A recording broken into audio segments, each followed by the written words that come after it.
और साथ ही आपका बहुत बहुत आभार कि थोड़ी सी अल्पकाल के आग्रह में आप सभी आए। सबसे पहले मैं परिचय करना चाहूँगा कि मेरे साथ समाज सेवा में समर्पित इंसाफ संस्था के महामंत्री बैठे हैं इंजीनियर SC घारिया जी, और मेंबर सेक्रेटरी हैं हमारे धीर ठाकुर जी, उपाध्यक्ष दलजीत सिंह चंदेल जी, अश्विनी राणा जी। आज की पत्रकारिता का मुख्य बिंदु एक और ज्वलंत मुद्दा जो कि पालनपुर में बनने जा रहा है, और मुझे हैरानी इस बात की है कि आज अखबारों में भी हमने पढ़ा कि हिमाचल प्रदेश सरकार ने मुख्य संसदीय सचिव के पद पर तैनात और हमारे पालनपुर के लोकप्रिय विधायक, क्या वे सही मायनों में पालनपुर की जनता को इतना बेवकूफ समझ रहे हैं, इतना मूर्ख समझ रहे हैं, और किस ढंग से सफाई दे रहे हैं कि पालनपुर के ग्रामीण इलाके का शहरीकरण नहीं किया जाएगा। मजाक है। एक तरफ मुख्य संसदीय सचिव का जो एसोसिएट कार्यभार है इसी विभाग का इनके पास है, क्या वाकई हमारे टाउन एंड कंट्री प्लानिंग के प्रधान सचिव दिवेश कुमार जी ने जब 20 अगस्त को इतनी बड़ी अधिसूचना जारी कर दी कि सुलह और पालनपुर विधानसभा क्षेत्र के कुल मिलाकर 103 गांव को टाउन एंड कंट्री प्लानिंग में मर्ज किया जा रहा है, और हमारे ऐसी क्या नौबत आ गई कि क्या विभाग में उनकी कोई पूछमंग नहीं है। इससे तो एहसास होता है कि वाकई ही जो 6 कांग्रेस के विधायक कांग्रेस छोड़कर भाजपा में शामिल हुए तो शायद उनका भी यही हालत होगी। या तो हमारे मुख्य संसदीय सचिव सीधा सीधा उन 6 विधायकों का रास्ता अपनाए, या पालनपुर के हक हकूकों के लिए एक श्वेत पत्र जारी करें।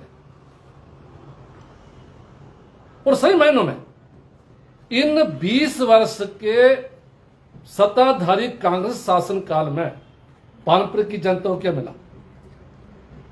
वो है ना कपिल शो आता है बाबे का ठुल्लू, तो बाबे का ठुल्लू तो हुआ। वे कुर्सी में बैठते ही मुख्यमंत्री ने सबसे पहले पालनपुर का खंड विकास कार्यालय में ताला जड़ दिया।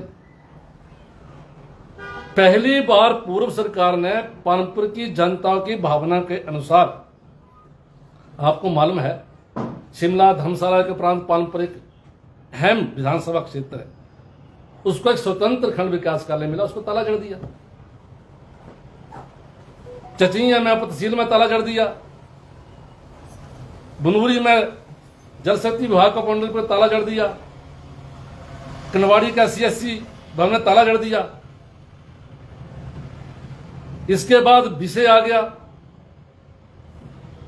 कृषि प्रधान देश होते हुए जो पालनपुर का एकमात्र कृषि विश्वविद्यालय, वहां की 112 एकड़ भूमि का टूरिज्म विलेज के नाम पर हस्तांतरण, कितनी बड़ी सौदेबाजी। अब ये तूफान थम नहीं रहा है, पूरा कृषि प्रशासन सड़कों पे है, विभिन्न राजनीतिक दल सड़कों पर है, स्वयंसेवी संस्थाएं सड़कों पर है, और एक और मुद्दा अब टाउन एंड कंट्री प्लानिंग का। पालनपुर का नगर निगम जयराम सरकार के वक्त बना था, आज दिन तक पालनपुर के नगर निगम का मास्टर प्लान तैयार नहीं हुआ है। 2 वर्ष के शासनकाल में जो नगर निगम की हद है, लाखों करोड़ों रुपए की लाइटें जग नहीं रही हैं,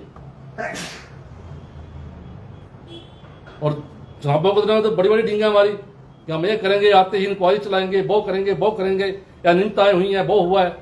पर जो भी हुआ है, तो 2 वर्ष में आपने इसके ऊपर एक्शन टेकन क्यों लिया?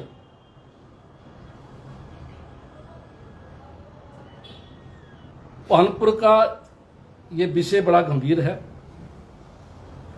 और हमारा निवेदन है सरकार से कि जनहित में और पानपुर सुलह के ग्रामीण हित में अविलंब इस अधिसूचना को रद्द किया जाए, नहीं तो बहुत बड़ा आंदोलन खड़ा होने जा रहा है। अब ग्रामीण क्षेत्र के लोग बड़ा साधारण जीना जी रहे हैं, बड़ा सुख भरी चैन से वो अपना जीवन यापन कर रहे हैं।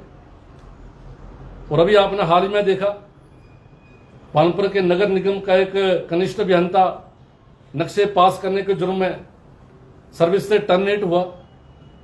ये बहुत बड़ा घोटाला, बहुत बड़ा घपला है।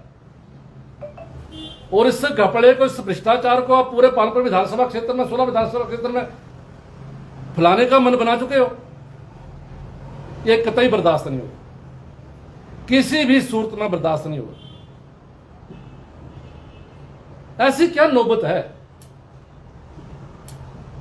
कि मुख्य संसदीय सचिव महोदय का बड़ी हैरानी वाली बात है। ये बड़ी पानपुर की जनता को, मतदाताओं को हैरान करने वाला विषय है कि किस ढंग से दिखावा कर रहे हैं कि मुख्यमंत्री ने हमें कमिट किया। अरे भाई, मुख्यमंत्री ने कमिट किया तो आप तो इस सीपीएस एसोसिएट इस डिपार्टमेंट के कारोबार देख रहे हैं। क्या मजाक है ये बहुत बड़ा मजाक है। ये मैं समझता हूं सीएस तो अगर सही मानने में सीपीएस साहब इस सच कह रहे हैं तो इनके साथ तो मजाक है ही। पानपुर की हमारे 80,000 मतदाताओं के साथ भद्दा मजाक है कि हिमाचल प्रदेश सरकार का प्रिंसिपल सेक्रेटरी उनको विश्वास में लिए भी नहीं, इतनी बड़ी सूचना जारी कर रहे हैं। इन सही मायनों में 20 महीनों के शासनकाल में पानपुर की जनता बहुत आहत है, परेशान है। इतना जल्दी किसी भी सरकार का ग्राफ गिरते हमने कभी नहीं देखा। एक के बाद एक अलौकिक निर्णय, जनभावनाओं के साथ खिलवाड़ किया जा रहा है। अब सिर्फ मैं समझता हूं कि ध्यान डाइवर्ट करने के लिए किया जा रहा है ताकि ये कृषि विश्वविद्यालय का 112 एकड़ जमीन के हस्तांतरण का मामला इतना ज्वलंत बन गया है, इसको डाइवर्सन के देने के लिए, लोगों का ध्यान बदलने के लिए एक नया फरमान जो है इस सरकार ने जारी किया है। और हम हाथ जोड़कर निवेदन करना चाहेंगे कि इस निर्णय को हम किसी भी सूरत में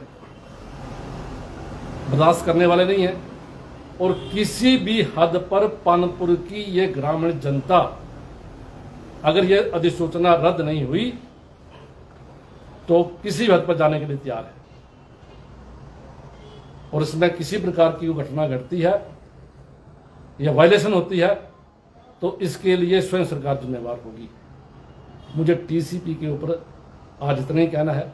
और जो मुझे मुख्य सचिव जी का जो बयान बड़ा हास्यास्पद पता लगा, ये विषय पानपुर की जनता की अदालत के सामने आना चाहिए कि मुख्य संसदीय सचिव पानपुर की जनता को इतना मूर्ख, इतना अनाड़ी, अनभिज्ञ न समझे जितना वो इस ढंग से अपनी बात को रखकर अपना पीछा छुड़ाना चाहते हैं। इनकी क्या दुर्गति है पहले कह चुका।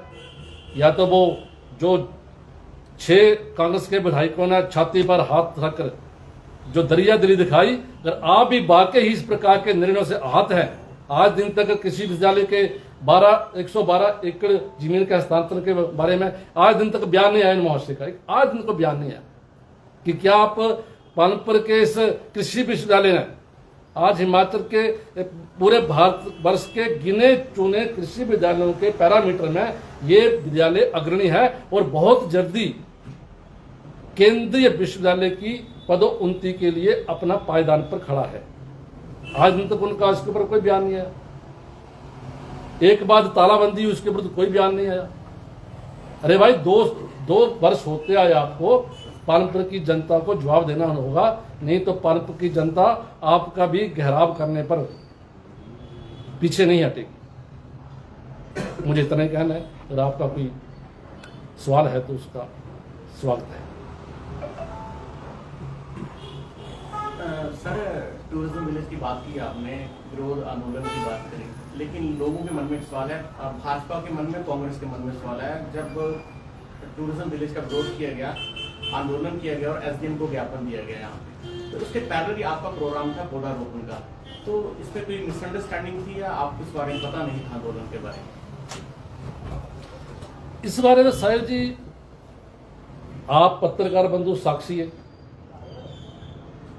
और आप भी सब लगभग पत्रकारों की पूजनीय माता जी के नाम पर प्लेटा बनी है।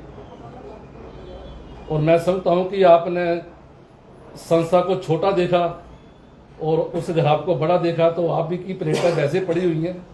और मैं दोबारा फिर उसी जगह पर जो महानुभाव नहीं आ पाए हैं उनकी प्लेटा बाकायदा वहाँ लगेगी। परंतु मुझे इस बारे में क्या प्रतिक्रिया व्यक्त करनी है, अब इतना ही कहना चाहूँगा कि भगवान सबको सद्बुद्धि दे। और ये समाज सेवा में समर्पित संस्था आज से नहीं, ये 7वां वन महोत्सव था। और जब भी हम वन महोत्सव करते हैं तो बड़ा समयबद्ध निर्धारित समय के 15-20 दिन पहले हम सभी को इन्फॉर्म करते हैं। और शायद मेरा भी आपको 15-20 दिन पहले ये निमंत्रण आया था। तो मैं नहीं समझता हूँ कि ये कोई इस विषय में अनभिज्ञ होगा। अगर हमारी संस्था को राजनीति की तराजू पर तोड़ना चाहे तो ये बहुत बड़ी भूल होगी। सर, ये टीसीपी का जो मुद्दा है, इस पे भाजपा कोई उग्र आंदोलन करने की कोशिश करेगी या सिर्फ अपने प्रेस कॉन्फ्रेंस या प्रेस मीटिंग? ऐसा है कि ये जो जन भावना का आक्रोश है, एक क्योंकि हमारी है समाज सेवा में समर्पित इंसाफ संस्था, इंडो सोशल एक्टिवेयरनेस फोरम है हमारा। हमने जहां बोला है, हमारा वाइल अजमा है, जहां भी अन्याय होगा इंसाफ संस्था इंसाफ की आवाज बनकर सबसे आगे खड़ी होगी। तो आपको मालूम है कि कृषि विद्यालय का मसला भी सबसे पहले हमारी संस्था ने और हमारी जो बाकी सहयोगी संस्थाएं, हम लगभग 1 दर्जन के करीब हमारी संस्था गई थी और स्वयं सेवी संस्थाओं ने अपना विषय रखा और उसके आगे बड़ी शालीनता के साथ विषय रखा।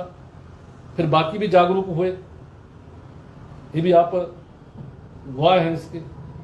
तो इस विषय में भी हमारी जो नॉन गवर्नमेंट ऑर्गेनाइजेशन है, हम तो समझते हैं कि ये अन्याय है पालमपुर की जनता के साथ। इस न्याय की आवाज को आवाज बनकर हमने जो लोगों की भावना हमने यहाँ तक पहुंचाई है और इसमें तो कोई दुराई नहीं, जनगणना तो होगा। अगर सरकार ने अविलंब जन भावनाओं का ख्याल नहीं रखा, जैसे कृषि विश्वविद्यालय के भूमि हस्तांतरण के मामले को सरकार अंडर एस्टिमेट कर रही थी, आज पूरा यूनिवर्सिटी प्रशासन, स्वयंसेवी संस्थाएं, रिटायर्ड कर्मचारी, विभिन्न राजनीतिक दल, सभी की आवाज है कि इस कृषि क्षेत्र के पावन मंदिर में हम किसी भी सूरत में इस प्रकार का टूरिज्म विलेज का विरोध करेंगे। और इसी तरह ये जो टीसीपी का मामला है, गवाह हैं पालमपुर के जो हम नगर निगम के दायरे में लोग हैं, आज सभी चला रहे हैं, कईयों के नक्शे पास नहीं हो रहे और नक्शों के पास होने में धांधली आपके सामने। एक के ऊपर हमेशा ये होता है कि दुख इस बात है कि बड़ी मछलियों के ऊपर हाथ डालने पर सरकार भी हिचकाती है। एक छोटे से कनिष्ठ अभियंता को तो उन्होंने टारगेट कर दिया। मैं उस कनिष्ठ अभियंता को दोषी नहीं मानता, सबसे पहले जो चेयरपर्सन दोषी है उसको सस्पेंड किया जाना चाहिए, क्योंकि उसके बैनर तले, उसके छत के नीचे हुआ है। ये क्या मजाक है? छोटे से कर्मचारी को टारगेट कर दो, उसको सस्पेंड कर दो और बड़े बड़े जो हैं सौदागर वो बच जाए। तो कुल मिलाकर सूजी इतना कहना चाहूंगा कि ये जो टीसीपी का मामला है, ये बहुत बड़ा आंदोलन बनने वाला है और उसमें सबसे आगे अग्रणी भूमिका निभाने के लिए पूरी तरह तैयार है। प्रवीण जी, आप तो खुद विधायक रहे हैं, जैसे कल विधायक आशीष पटेल का बयान आया कि वो सीएम से बात करेंगे और किसी को लागू नहीं होने दिया जाएगा, ऐसा हो सकता है? तो ऐसे क्या कारण है कांग्रेस को ऐसे इम्प्लीमेंट करनी पड़ रही है ये चीजें? मैं वही तो कह रहा हूं, मैंने एग्जाम्पल दिया कि कांग्रेस के 6 विधायक दुखी होकर जिन्होंने भाजपा में आने का इतना बड़ा छाती पर हाथ रखकर फैसला लिया, तो मैं समझता हूं कि ठीक है, आशीष पटेल भी अपनी गर्मियों में मर्यादा में शायद वो देख रहे होंगे कन्हैया लाल पटेल, कुंज बिहारी लाल पटेल, ब्रिज बिहारी लाल पटेल के कोई आंच न आए, तो मैं समझता वो दुखी होंगे, बहुत हाथ होंगे, परेशान होंगे। मानता हूं कि क्योंकि एक पार्टी डेकोरम के बाहर वो नहीं जा पा रहे और इसकी मनस्थिति समझ आए कि कृषि विद्यालय की भूमि के स्थानांतरण आज उनका बयान नहीं दे पाए, 4 उप तहसील चचिया, खंड विकास कार्यालय बनूरी, एचपीएच का डिवीजन, सीएससी अपना खंडवाड़ी सभी पे तालाबंदी नहीं बोल पा रहे हैं। तो इस चुनाव में झेलने का फायदा क्या? दिखाओ हिम्मत, जैसे 6 लोगों ने हिम्मत दिखाई, आप भी हिम्मत दिखाओ। आपकी बात सही, क्योंकि जब कांग्रेस ने नगर निगम में चुनाव लड़ा था तो भाजपा ने नगर निगम बनाया था और कांग्रेस ने कुछ पंचायतों में कहा था उनको बाहर निकाला जाएगा और अब उल्टा टीसीबी में डाला जा रहा है एरिया। तो इसमें तो साफ दिख रहा है कि विधायक भी इस हक में नहीं होंगे, लेकिन अब ये चीजें हो रही हैं। मैं तो कहना चाहूंगा क्योंकि जनगणना का इशू की वजह से शायद वो तर्क बतर्क दे रहे हैं। ये उन्होंने वायदा किया हुआ, पालमपुर की जनता से बोला है कि हम हमारी सरकार बनाओ और हम इन एरियो को हम हटा देंगे। उसका मैं पक्षधर हूं। मैं इसलिए पक्षधर हूं कि जो हमारे रोड के एसोसिएटेड गांव हैं, दे शुड बी इंक्लूड। और जहां लगता है कि मान लो आपके लाकड़ गांव है, स्वाभाविक है बाहर होना चाहिए। मान लो कि इसके नीचे का बेल्ट का राजपुर है, जो लोग एक राय शुमारी ली जाए और उस सेंसिस के बाद जो है वो जनगणना के आधार पर जो एक हमारा जो आंकड़ा है वो स्टिक बैठेगा। और इस विषय में अगर एक दिक्कत परेशानी जनगणना की है, जैसे भी सूचना जारी होगी तो उस बात हम भी इसके पक्षधर होंगे कि जहां नगर निगम तो हमारी प्राथमिकता रही है, उसमें भी आप सभी को मालूम है कि सबसे पहले पालमपुर की स्वयं सेवी संस्थाओं ने बढ़कर चढ़कर हिस्सा लिया था और स्वयं सेवी संस्थाओं के आगे ही उस वक्त की सरकार को झुकना पड़ा था, क्योंकि ये पालमपुर की जनता की अभी नहीं तो कभी नहीं, और स्वाभाविक है बना है। इसके लिए हम निवर्तमान सरकार के भारी हैं और आगे जो सुधार हो सकता है उसके हम जहां भी हमारी जरूरत होगी हम कंधा से कंधा मिलाकर हम चुने हुए